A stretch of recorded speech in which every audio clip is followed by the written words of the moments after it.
क्या है आपका? हमारा नाम इम्तियाज़ अहमद अंसारी है। हम भारतीय कम्युनिस्ट पार्टी के नगर मंत्री हैं।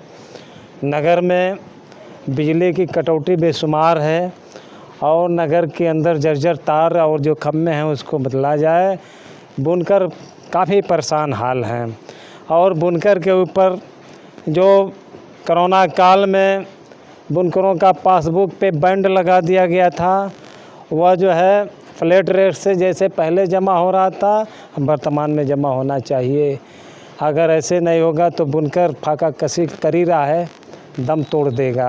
बुनकरों की हाल बहुत खस्ता हाल है और जो नगर में बहुत से ऐसे खम्भे हैं जिस पे करंट उतर रहे हैं, विभाग सुन नहीं रहे हैं। और यहाँ पे दक्षिणी बाजितपुरा में डॉक्टर सरफराज के पास 2 ट्रांसफार्मर है, वहाँ पे नंगा तार है, सब कुछ है, केबिल ओबिल है, किसी भी वक्त वहाँ पे घटना हो सकती है। हमारे इस गली में एकदम जर्जर तार है, प्रतिदिन 1 तार 2 तार 4 तार टूट जाता है, लोग बुनकर बैठे रहते हैं।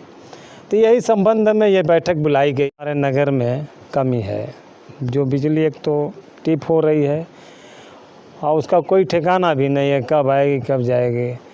तो बिजली का जो शेड्यूल है, शेड्यूल के हिसाब से बिजली मिले ताकि बुनकर समझें कि हाँ इस टाइम आएगी, इस टाइम हमको काम करना है।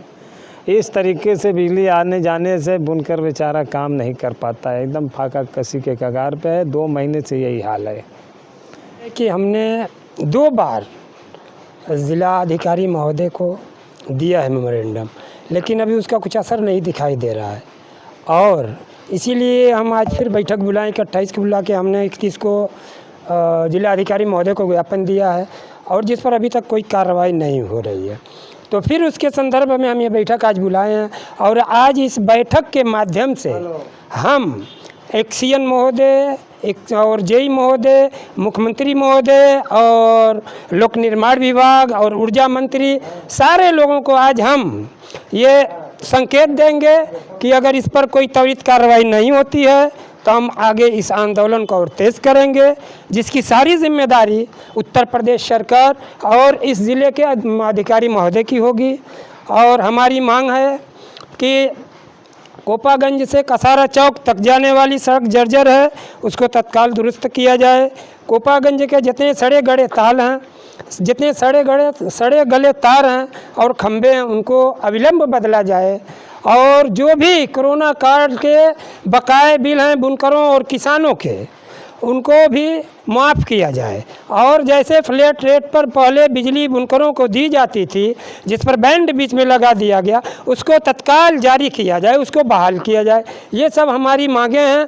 और अगर सरकार हमारी इस बात को नहीं सुनती है तो हम आंदोलन के माध्यम से यहाँ से लेकर लखनऊ तक इस अपने ज़िले के नेताओं से, स्टेट के नेताओं के साथ इस क्षेत्र के प्रत्याशी रहे कामरेड अतुल कुमार अंजान जी के नेतृत्व में हम मऊ से लेकर लखनऊ तक लड़ने का काम करेंगे। वादा करके आई कि हम चुनाव बाद जब हमारी सत्ता आ जाएगी तो हम बुनकरों और किसानों को मुफ्त बिजली देंगे। बुनकरों को छोड़िए, किसानों को उन्होंने देने का वादा किया था, लेकिन आज आपने पेपरों में देखा होगा कुछ दिन पहले कि जब बजट पेश हुआ तो उन्होंने ये कहा कि अभी किसानों को मुफ्त बिजली मिलना संभव नहीं है।